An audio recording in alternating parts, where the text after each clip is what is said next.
And for today's video, at dahil nga Saturday today, so ayan na nga maraming mga nagja-jogging today.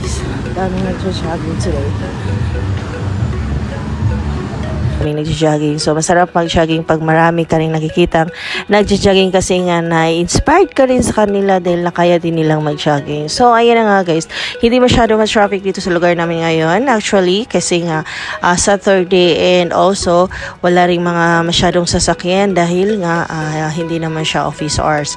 So, marami din palang mga nagsusumba dito sa gilid ng lugar namin, dito sa barangay namin. So, marami din palang nagsusumba kasi nga walang work. So, ayan na nga guys. Everyday po talaga nilang ginagawa to kasi nga syempre masarap naman sa pakiramdam pag ikaw ay nagpapawis talaga. So hindi naman natin kailangan honestly hindi naman kailangan nating i-force yung sarili mo na kailangan mong magpawis, pero kung sa ano pa talaga is need po siya na sasayo, diba? O diba? So pagkatapos niyan ay ayan, nag-exercise na lang ako dito pagkatapos ko mag-jogging. Tapos na po pala ako mag-jogging yan at binilisan ko na lang so charity. So ayan na nga guys, pauwi na ako at nagsasalita ako. Pauwi na ako sa aming bahay at 30 minutes lang ang aking jogging or walking.